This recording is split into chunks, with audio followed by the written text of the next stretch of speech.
আজকে এই যে ইলিয়াস হোসেন কিন্তু একটা দুর্দান্ত একটা ঘটনা ঘটিয়েছে।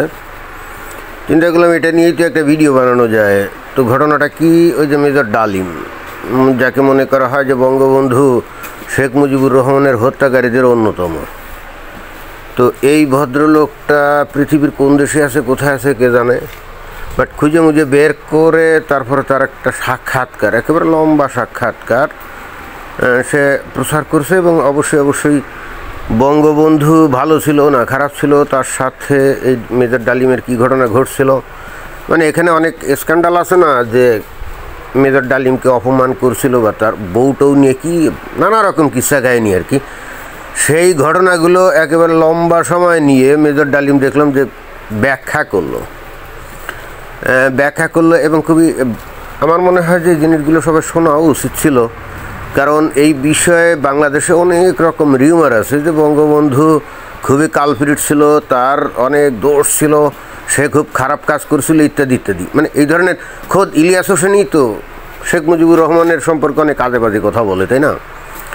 তো অতএব খোদ সেই মেজর ডালিম, যে নাকি নিজেই বঙ্গবন্ধুকে হত্যাকারীদের মধ্যে একজন ছিল, সে নিজে বেসিক্যালি বঙ্গবন্ধু শেখ মুজিবুর রহমান সম্পর্কে কীরকম ধারণা পোষণ করতো, এটা কিন্তু এখানে খুব পরিষ্কার হয়ে গেছে। তো ইন্টারেস্টিং ব্যাপার হচ্ছে যে আজকে সম্ভবত এই বাংলাভাষী যত দর্শক আছে এই ইউটিউবে, সবাই মনে হয় ইলিয়াস হোসেনের এই অনুষ্ঠান দেখছে সরাসরি লাইভে। কারণ এখানে আমি দেখলাম যে প্রায় অলমোস্ট 7 লক্ষ লোক সরাসরি এই অনুষ্ঠানটা দেখছে। অর্থাৎ এটা বস্তুত আমার মনে হয় যে বাংলাদেশে যত এই মিডিয়া আছে, টেলিভিশন মিডিয়া আছে, সবগুলো মিডিয়ার দর্শক একসাথ করলেও তার থেকেও বেশি হবে। অর্থাৎ একই মোমেন্টে বাংলাদেশে যতগুলো ইলেকট্রনিক মিডিয়া আছে, অর্থাৎ টেলিভিশন মিডিয়া আছে, তাতে যত দর্শক একসময় দেখে তার থেকে বেশি দর্শক দেখছে। এবং ইলিয়াস হোসেন একটা দুর্দান্ত কাজ করছে, মাঝে মাঝে সে ভালো কাজও করে। এবং আমার মনে হয় যে এ থেকে ইলিয়াস হোসেনেরও অন্তত কিছুটা হলেও হয়তো একটা মানে ভিতরে যে তার একটা ভয়ঙ্কর প্রতিহিংসা আছে যে দেশের স্বাধীনতা, মুক্তিযুদ্ধ, বঙ্গবন্ধু ইত্যাদি সম্পর্কে। কারণ সে নিজেই তো রাজাকার বলে পরিচয় দেয়, মানে খুব গর্বিত রাজাকার বলে পরিচয় দেয়, তাই না? কিন্তু আবার সে নিজেই এখানে লিখছে কি, বিশেষ লাইভে মুক্ত আছেন বীর মুক্তিযোদ্ধা মেজর ডালিম। তো নিজেকেই যদি রাজাকার বলে পরিচয় দেয়, তাহলে আবার এনাকে বীর মুক্তিযোদ্ধা আখ্যা দিচ্ছে কী জন্যে? এটা তো বুঝলাম না, এটা কন্ট্রোভার্সিয়াল হলো না? আর আমি মোটামুটি কিছুক্ষণ শুনলাম, তো মেজর ডালিমও দেখলাম যে উনি নিজেও বীর মুক্তিযোদ্ধা হিসেবে নিজে কিন্তু গর্বিত। তো তাই যদি হয় তাহলে এখানে ইলিয়াস হোসেন সে তো একজন নিজেকে রাজাকার মনে করে, তো রাজাকার আর মুক্তিযোদ্ধা তো এক হতে পারে না। এবং একজন রাজাকার তো মুক্তিযোদ্ধাকে কখনো সম্মান জানাতে পারে না, তাই না? কিন্তু দেখলাম যে এই ইলিয়াস হোসেন এই মেজর ডালিমকে বারবার স্যার বলতেছে এবং খুব তার শ্রদ্ধা সম্মান। এটা তো বুঝলাম না, একজন মুক্তিযোদ্ধাকে এভাবে সম্মান দেখানো, এটা কি ইলিয়াস হোসেনের আদর্শিক পয়েন্ট অফ ভিউ থেকে সঠিক হয়েছে কিনা, এ প্রশ্ন কিন্তু এসেই যাবে। তবে হ্যাঁ, বঙ্গবন্ধুকে হত্যা করছিল বলে যদি সে তাকে ভীষণ সম্মান করে, সেটা ভিন্ন কথা। এখন কথা হচ্ছে, আমি কিছুক্ষণ ধরে তার বক্তব্য বিবৃতি শুনে আমরাও তো এতদিন ইতিহাস এটা ওটা পড়ছি, বাট কখনো তো একেবারে সরাসরি যারা নাকি ইতিহাসের লোকজন আর কি, যারা নাকি ইতিহাসের সাথে সরাসরি জড়িত ছিল, তাদের মুখ থেকে ডাইরেক্ট অনেক বক্তব্য অনেক সময় তো আমরা শুনি নাই। যারা ইতিহাস লেখছে তারা তাদের নিজস্ব পয়েন্ট অফ ভিউ থেকে এমনভাবে ইতিহাস লেখছে যেগুলো আসলে খণ্ডিত ইতিহাস, প্রকৃত চিত্র না। কিন্তু মেজর ডালিম উনি যে কথাগুলো বললেন আমার কিন্তু ভালো লাগছে। যে প্রথম পয়েন্ট যেটা আমার ভালো লাগছে সেটা হলো যে উনি বঙ্গবন্ধু সম্পর্কে একটা বাজে মন্তব্য করেন নাই, নট এ সিঙ্গেল ওয়ান, একটা বাজে মন্তব্য করেন নাই। নট অনলি দ্যাট, আমি যেটা বিশ্বাসের সঙ্গে লক্ষ্য করলাম, বঙ্গবন্ধু নিজেই যে তাকে কত স্নেহ করতো সেটাও এই মেজর ডালিম কিন্তু অকপটে স্বীকার গেল। এবং এই মেজর ডালিমের প্রতি যে অন্যায় হয়েছিল, ওই যে তৎকালীন রেড ক্রসের যে চেয়ারম্যান গাজী গোলাম মোস্তফা যে অন্যায় কাজটা করছিল, এ ব্যাপারে বঙ্গবন্ধুর সামনে যখন হাজির হলো তখন কিন্তু ওই গাজী গোলাম মোস্তফা সে আওয়ামী লীগের বড় নেতা হওয়া সত্ত্বেও তাকে কিন্তু গালিগালাজ করছে, তাকে বলছে তুই পা ধরে মাপসা, এই মেজর ডালিমের পা ধরে মাপসা, একেবারে সাথে সাথে সবার সামনেই। অর্থাৎ এখানে এই যে যে অপবাদ ছড়ানো হতো যে গাজী গোলাম মোস্তফা যে অন্যায় কাজটা করছিল, বঙ্গবন্ধুর কাছে গেলে বঙ্গবন্ধু কিছুই করে নাই, বরং মেজর ডালিমকে আরও উল্টে ধমক দিয়ে বের করে দিয়েছে, এই ধরনের অনেক তো খবর টবর আমরা আগে জানতাম, অর্থাৎ বিভিন্নভাবে আমরা শুনতাম। বাট আমরা মেজর ডালিমের মুখ থেকে শুনলাম যে বিষয়টা মোটেও তা না। তবে হ্যাঁ, অ্যাডমিনিস্ট্রেটিভ ওয়েতে উনি ওই গাজী গোলাম মোস্তফার বিচার করেনি পরবর্তীতে, বরং উল্টে যে ঘটনাটা ঘটছে সেটা হচ্ছে যে আইন শৃঙ্খলা রক্ষার স্বার্থে বা কী কারণে হোক বা তার লোকজনের কুপরামর্শে এই মেজর ডালিম এবং আরও অন্যান্যদেরকে কি চাকরিচ্যুত করছে। তো এইটা নিয়ে মেজর ডালিম আবার বঙ্গবন্ধুর কাছে যখন গেল, তখন বঙ্গবন্ধু বলছে যে দেখ, আমি তো আমার পার্টি নিয়ে রাজনীতি করি, আমার পার্টি নিয়ে দেশ চালাই, এখন পার্টির লোকজনের কথা বা পার্টির লোকজনের সমন্বিত সিদ্ধান্ত এটাকে বাইপাস করে তো আমি চলতে পারি না। কথাটা কিন্তু রাইট, এটা কিন্তু একজন রাজনীতিবিদের জন্য খুবই কঠিন একটা ব্যাপার। দেশে বিভিন্ন গোষ্ঠীর সাথে বিভিন্ন গোষ্ঠীর অনেক সময় স্বার্থ নিয়ে অনেক রেষারেষি থাকে, এটা ওটা থাকে। সেখানে একজন রাজনীতিবিদ কিন্তু অলওয়েজ তার পার্টির যে বক্তব্য বা পার্টির সিদ্ধান্ত সেটাকেই মেনে নেয়। এখন এই পার্টির লোকজন যদি খারাপ হয়, পার্টির লোকজন যদি চোর, বাটপা, ঠগ, ধান্দাবাজ, দুর্নীতিবাজ এবং অসভ্য হয়, তখন ওই নেতার জন্য আসলে বিরাট সমস্যা। এবং এই মেজর ডালিমের যে বিষয়টা আমরা অন্তত আমার যেটা মনে হলো, বঙ্গবন্ধুর পতন ঘটছিল এই তার শুধুমাত্র চারপাশে যে লোকজনগুলো ছিল, এই লোকজনগুলো ছিল ভীষণ খারাপ। যেমন এই যে গাজী গোলাম মোস্তফার যে বিষয় আমরা জানলাম, খোদ বঙ্গবন্ধু নিজেই কিন্তু গাজী গোলাম মোস্তফাকে একবার বলছিল, এত 7 কোটি মানুষের জন্য আমি কম্বল আনলাম, তো আমার কম্বল কই। অর্থাৎ এটা বলে গাজী গোলাম মোস্তফা যে একটা চোর ছিল সেটাই কিন্তু বস্তুত নির্দেশ করছিল।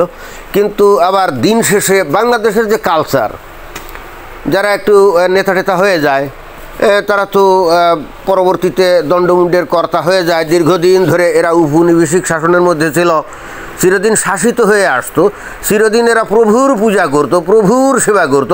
হঠাৎ করে নিজেরা যখন প্রভু হয়ে গেছে তখন এদের মাথাটা ঠিক ছিল না, তখন কি হনুরে একটা ভাব চলে আসে। বিষয়টা হলো যে 71 সালের স্বাধীনতার আগ পর্যন্ত এরা তো পাকিস্তানি প্রভুদের সেবা করতো, পদলেহন করতো, তাই না? 71 সালের 16 ডিসেম্বরের পরে হঠাৎ করে ভৃত্য বা দাস সে হয়ে গেল প্রভু, হয়ে যাওয়ার পরে এদের হয়ে গেছে মাথা খারাপ। এবং খারাপ হয়ে গিয়েই বস্তুত তারা কি হনুরে একটা ভাব তৈরি করে। অনেকটা বিষয় হলো এরকম, একটা ওই যে ষাঁড় গরুকে যদি সবসময় বেঁধে রাখেন দেখবেন যে সভ্য শান্ত থাকে না। যদি আপনি ওকে মুক্ত করে দেন তাহলে দেখবেন যে ও এর বেড়া ভাঙে, ওর বেড়া ভাঙে, এর বাগান নষ্ট করে, কি যে একটা অবস্থা। তো বাংলাদেশের মানুষের বিষয়টাও কিন্তু অনেকটা ওরকম। শত না হাজার বছর ধরে এই বাংলাদেশের মানুষগুলো ছিল বন্দি, দাসী, তারা ছিল ভৃত্য, তাই না? সেই পাকিস্তানের 23 বছর, এর আগে ব্রিটিশদের প্রায় 200 বছর, এর আগে এই যে মুঘল এবং আরও অন্যান্য নবাব টবাব ইত্যাদি, তা প্রায় 700-800 বছর। এই শত বছর ধরে একটা জাতি যদি দাসত্বের শৃঙ্খলা আবদ্ধ থাকে তাহলে তার মেরুদণ্ড ভেঙে একেবারে খান হয়ে যায়, নৈতিক চরিত্র একেবারে শেষ হয়ে যায়। এরপরে হঠাৎ করে যদি সে মুক্ত হয়ে যায়, নিজেই যদি প্রভু হয়ে যায়, নিজেই যদি রাজা হয়ে যায়, তখন আর মাথা ঠিক থাকে না।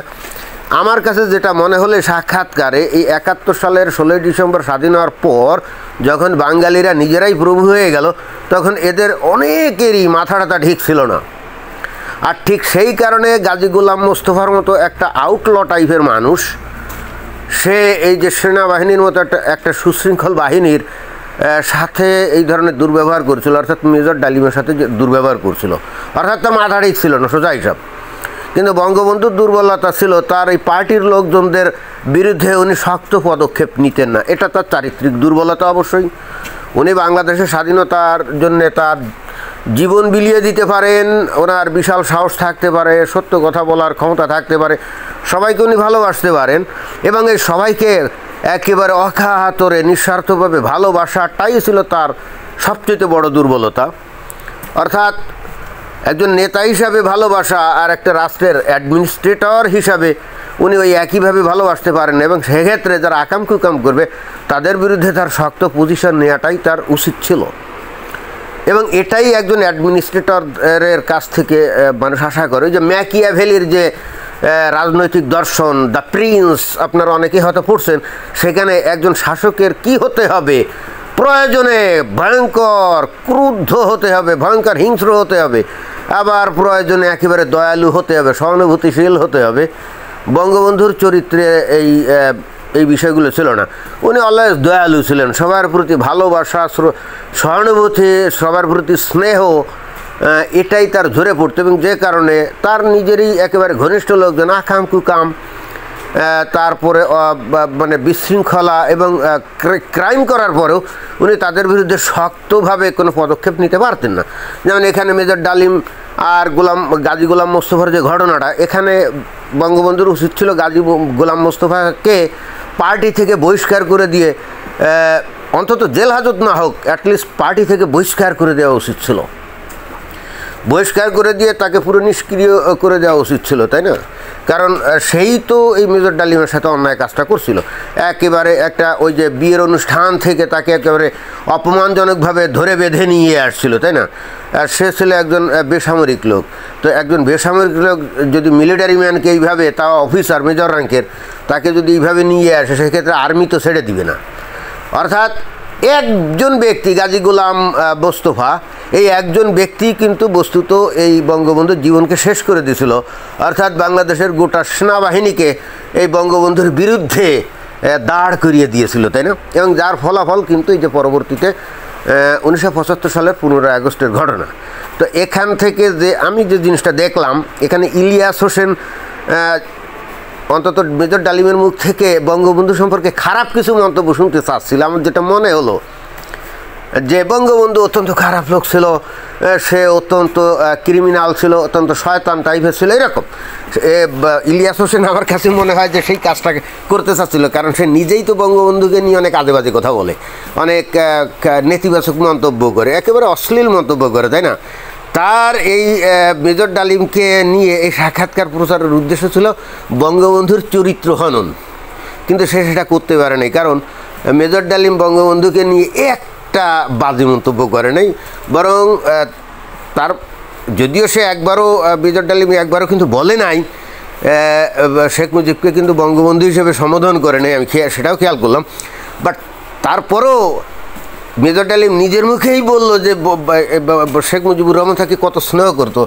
মেজর ডালিম বললো যে আমি যখন ইচ্ছে খুশি তার বাড়িতে যেতাম, একসাথে বসে খাইতাম, বাড়িতে কই মাছ থাকতো, কই মাছ দিয়ে ভাত খাইতাম, আমার যখন ইচ্ছে খুশি আমি তার বাড়িতে যেতাম। তার মানে এই বঙ্গবন্ধুর সাথে তার যে কত হৃদ্যতাপূর্ণ সম্পর্ক ছিল সেটাও কিন্তু সে মুখ দিয়ে বললো, সে কিন্তু মুখ দিয়ে বললো। এবং নট অনলি দ্যাট, যখন ওই পার্টির আজেবাজে লোকের ছাপে পড়ে এই মেজর ডালিম সহ আরও কয়েকজনকে চাকরি থেকে বহিষ্কার করলো আর কি, চাকরি থেকে বরখাস্ত করলো, তখন কিন্তু তারপরেও দেখেন বঙ্গবন্ধু কী করছে, মেজর ডালিমরে বলতেছে যে তাহলে তোমারে আমি বিদেশি মিশনে চাকরি টাকরি দিয়ে দিচ্ছি, তুমি সেখানে চলে যাও, সমস্যা কি?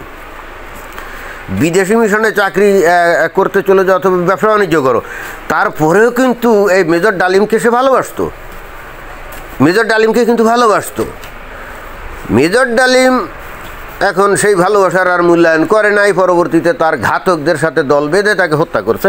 সেটা তার ব্যক্তিগত প্রতিশোধ হতে পারে, অথবা এমনও হতে পারে যে বঙ্গবন্ধু যেভাবে তার ক্রিমিনাল যে নেতাকর্মী আছে তার চারপাশে ঘিরে এবং তাকে বিভ্রান্ত করতেছে, এতে করে দেশের আরও ক্ষতি হয়ে যাবে। অতএব সেই দৃষ্টিকোণ থেকে তারা হয়তো চিন্তা করছে যে নেতাকর্মীদের মারলে তো মানে সমস্যা, কারণ তখন নিজেদেরও বেঁচে থাকা মুশকিল হবে, তার থেকে মূল ব্যক্তি তাকে হত্যা করলে পরে এই বাকিগুলো অটোমেটিক্যালি লাইনে এসে যাবে। আমার ধারণা এই মেজর ডালিম সহ অন্যান্যরা ওই সেন্সে বঙ্গবন্ধুকে হত্যা করছে। বঙ্গবন্ধুকে ব্যক্তিগত রাগের কারণে বা বঙ্গবন্ধু তাদেরকে অপমান করছে, এই জন্য অপমানের প্রতিশোধ নেওয়ার জন্য তারা হত্যা করছে, বিষয়টা তা না। এই ন্যারেটিভটা আমরা অনেক দিন ধরে এই যারা নাকি বঙ্গবন্ধুকে হত্যা করছে তাদের মুখ থেকে আমরা শুনে আসতাম, বিভিন্ন সোর্স থেকে, যারা বলতো যে বঙ্গবন্ধু লোকটা তো ভালো ছিল, কিন্তু তার আশেপাশের লোকজনরা এত খারাপ ছিল যারা বঙ্গবন্ধুকে আসলে বিপথে চালিত করতেছিল এবং গোটা দেশকে একটা সর্বনাশের দিকে নিয়ে যাচ্ছিল। সুতরাং দেশকে রক্ষার স্বার্থে আমরা বঙ্গবন্ধুকে হত্যা করছি। মেজর ডালিমও কিন্তু ঠিক ওই একই বক্তব্য দিল এবং বঙ্গবন্ধু সম্পর্কে একটা বাজে কথা বলেনি। তো এই দিক দিয়ে দেশের মানুষের অনেক উপকার করলো ইলিয়াস হোসেন, কারণ ইলিয়াস হোসেন নিজেই তো বঙ্গবন্ধুকে নিয়ে আজে বাজে কথা বলতো, তাই না? এবং সে বস্তুত মেজর ডালিমের কাছ থেকে ওই ধরনের কিছু একটা শুনতে চাচ্ছিল, জনগণকে শোনাতে চাচ্ছিল। এখানে ইলিয়াস হোসেন ফেল, তবে একদিক দিয়ে আবার সফল। অ্যাটলিস্ট বঙ্গবন্ধু যে কী জিনিস ছিল বাংলাদেশের মানুষ কিছুটা হলে হয়তো উপলব্ধি করলো। এখন কতটা করলো কে জানে, বাট যারা উপলব্ধি করার তারা করবে, এটাই আমার বিশ্বাস। ধন্যবাদ।